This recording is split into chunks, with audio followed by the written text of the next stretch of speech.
ఆయనలో స్వరం మారింది. బూతుల నేత నీతులు చెబుతున్నట్టుగా ఉంది. భూతద్దం పెట్టి చూసినా ఒక్క బూతు కూడా కనిపించని స్పీచ్ ఇచ్చారట. అయితే ఇది మార్పా భయమా? అసలు ఎవరానో నేత? Watch the story. Nani voice లో తగ్గిన బేస్, పెరిగిన క్లాస్. తెలుగుదేశం పార్టీ, జనసేనకు సంబంధించినటువంటి నాయకులు, కార్యకర్తలు ఒక్క బూతు లేకుండా ఎవరిని తిట్టకుండా ఫస్ట్ టైం మాట్లాడిన కొడాలి. వైఎస్ఆర్ కాంగ్రెస్ పార్టీ శ్రేణుల్ని భయపెట్టాలి. కొడాలి మాటలు విని షాక్ లో ఉన్న వైసీపీ నేతలు, కార్యకర్తలు మీరు ఉండకూడదని చెప్పి వార్నింగ్లు ఇవ్వటం అనేక రకాలుగా చేస్తున్నారు. ఓటమి నేర్పిన పాఠమా, తప్పు చేశామని భయమా? ఇలా గొడవ జరిగేటువంటి పరిస్థితి ఉందని చెప్పినా కూడా వాళ్ళు వచ్చి ప్రేక్షక పాత్ర వహించడం, అదేవిధంగా ఎటువంటి కేసులు కూడా కట్టినటువంటి పరిస్థితి లేదు. కొడాలి నాని ఈ పేరుకు, వ్యక్తికి ప్రత్యేకంగా పరిచయం అవసరం లేదు. బూతులు మాట్లాడే నేతగా తెలుగు రాష్ట్రాల్లో ప్రత్యేకంగా గుర్తింపుంది. విపక్ష నేతలపై దురుసుగా విరుచుకుపడాలంటే కొడాలి నాని తర్వాతే ఎవరైనా.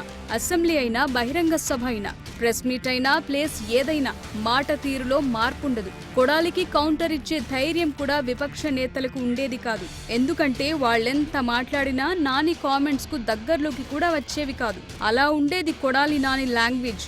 ఇక చంద్రబాబు, లోకేష్ ను విమర్శించాలంటే మాట్లాడే కొద్దీ నానికి ఊపొచ్చేదే తప్ప అలుపు మాత్రం వచ్చేది కాదు. కావాలంటే ఓ శాంపుల్ వినండి. చూస్తా అధికారంలోకి ఎవరిని వదలం. ఏంటని నువ్వు చేసేది? నా బొచ్చు నువ్వు చంపేస్తానంటే భయపడిపోతావు. ఇక్కడ నా కొడక మీలాగా సీఎం నెత్తలేనాడు అనుకుంటున్నావా? వైఎస్ఆర్ కాంగ్రెస్ పార్టీ అంటే నువ్వు చంపితే చచ్చిపోతాకి, నువ్వు బెదిరిస్తే బెదిరిపోతాకి, నీ ఇంటికాడ ఉన్నటువంటి కుక్కలం అనుకుంటున్నావా? పిచ్చ పిచ్చ వాగుడు వాగమాక. నా ఇంటికి నీ ఇల్లు ఎంత దూరం, నీ ఇంటికి నా ఇల్లు అంత దూరం. ఆ రోజు వస్తే నువ్వో నేను తేల్చుకున్నావు. వదిలేస్తావు అనుకుంటున్నావా? లేకపోతే నన్నో, వంశీనో, చంద్రం ద్వారం గుండా ఒక నలుగురులో ఐదుగురులో ఒకరిని వదిలితే ఒకరిని టచ్ చేసి చూడరు. నువ్వు మగాడు అయితే ఎవడుంటాడో ఈ రాష్ట్రంలో, ఎవడేమవుతాడో తేలుస్తావు. అయితే ఇదంతా గతం. ఇప్పుడు ఆయన స్వరం మారింది. 5 నిమిషాల్లో 50 బూతులు మాట్లాడే నాని స్పీచ్ లో ఈసారి భూతద్దం పెట్టి వెతికినా ఒక్క బూతు కూడా కనిపించటం లేదు. సాంప్రదాయిని, సుప్పిని, శుద్ధపూసని అన్నట్టు నటించారా, నిజంగానే మారారా అనేది తెలియదు గాని పద్ధతికి ప్యాంటు, షర్టు వేసినట్టు చెప్పాల్సిన విషయాన్ని చెప్పారు. ఓసారి ఆయన మాటలు వింటే మీకే మ్యాటర్ అర్థమైపోతుంది. తెలుగుదేశం పార్టీ, జనసేనకు సంబంధించినటువంటి నాయకులు, కార్యకర్తలు వైఎస్ఆర్ కాంగ్రెస్ పార్టీ గ్రామ స్థాయి, వార్డు స్థాయి, మండల స్థాయి, నియోజకవర్గ స్థాయి యాక్టివ్గా ఉండేటువంటి లీడర్స్ పైన ఉద్దేశపూర్వకంగా దాడులు చేస్తున్నారు.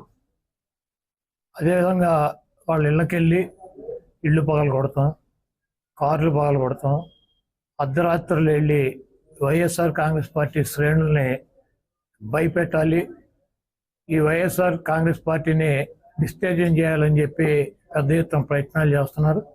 టీడీపీ నేతల దాడులను ఖండిస్తూ కొడాలి నాని ప్రెస్ మీట్ పెట్టారు. రాష్ట్రంలో శాంతి భద్రతలు అదుపు తప్పాయని చెప్పారు. పోలీసులు ప్రేక్షక పాత్ర వహిస్తూ టీడీపీ నేతలకు సపోర్ట్ చేస్తున్నారని అన్నారు. అందుకే కోర్టులను ఆశ్రయించి ప్రైవేట్ కేసులు వేస్తామన్నారు. అయితే ఎంటైర్ ప్రెస్ మీట్ లో ఒక్క మాట కూడా తూడలేదు కొడాలి. టీడీపీ నేతలను పాలసీలపై ప్రశ్నించి ప్రెస్ మీట్ క్లోజ్ చేశారు.